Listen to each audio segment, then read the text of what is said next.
মাগরিবের নামাজের পর ছোট্ট এই দোয়াটি কোনো বান্দা যখন একবার পাঠ করবে, আল্লাহ তাআলা তাকে ৭০টি বিপদ থেকে হেফাজত করবেন, যার মধ্যে সর্বনিম্ন বিপদটি হচ্ছে দারিদ্রতা। দারিদ্রতার চাইতে ৭০টি বিপদ আছে যেগুলো এর থেকেও অনেক বড়। এই দোয়াটির কথা নবীজি সাল্লাল্লাহু আলাইহি ওয়াসাল্লাম বলেছেন।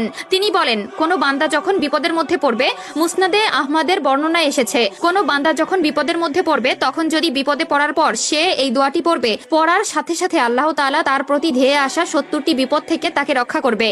কাজেই ভিডিওটি মোটেই এড়িয়ে যাবেন না।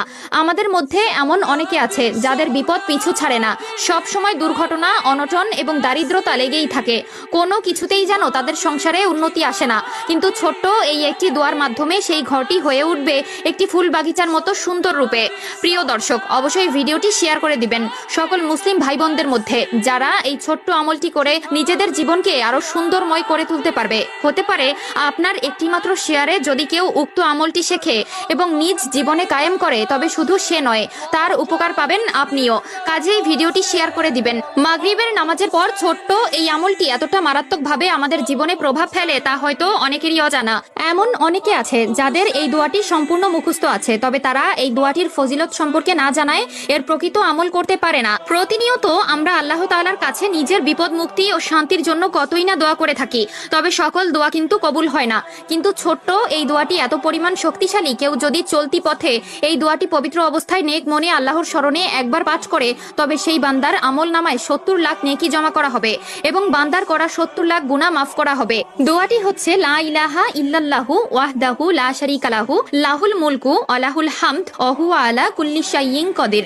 যদি কোনো বান্দা ছোট্ট এই দোয়াটি প্রতিদিন নিয়ম করে ৩ বার কিংবা তার থেকে বেশি পাঠ করতে পারে, তবে আল্লাহ তাআলা তার দিকে আগত ৭০টি বিপদ নিঃশেষ করে দিবেন। উক্ত দোয়াটিতে মহান রাব্বুল আলামিনের প্রশংসা করা হয়েছে, যে দোয়াটি বিভিন্ন হাদিসের মধ্যে উল্লেখিত আছে, যেখানে এটি পড়ার মাধ্যমে অনেক সওয়াব পাওয়া যায়, গুনাহ মাফ হয়। তুমি যদি জান্নাত লাভ করতে চাও ও শয়তানের অনিষ্ট থেকে নিজের নিরাপত্তা লাভ করতে চাও, তাহলে এই দোয়াটি পাঠ করো। এছাড়াও প্রিয় নবী সাল্লাল্লাহু আলাইহি ওয়াসাল্লাম বলেছেন, যে ব্যক্তি সকালে 10 বার এবং সন্ধ্যায় 10 বার এই দোয়াটি পাঠ করবে, সেই ব্যক্তি কিয়ামতের দিন সর্বশ্রেষ্ঠ আলেমকারীদের অন্তর্ভুক্ত হবে। তিরমিজি শরীফ 3471।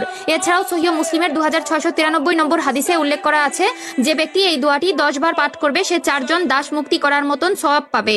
এছাড়াও রাসূলুল্লাহ সাল্লাল্লাহু আলাইহি ওয়াসাল্লাম বলেন, আল্লাহর কাছে সবচেয়ে প্রিয় বাক্য হচ্ছে 4টি: 1 সুবহানাল্লাহ, 2 আলহামদুলিল্লাহ, 3 লা ইলাহা ইল্লাল্লাহ, 4 আল্লাহু আকবার।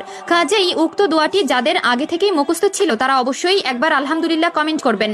আল্লাহ তাআলা সকলকে নেক বুদ্ধি ও উক্ত দোয়াটি প্রতিনিয়ত পাঠ করার তৌফিক দান করুক, আমিন।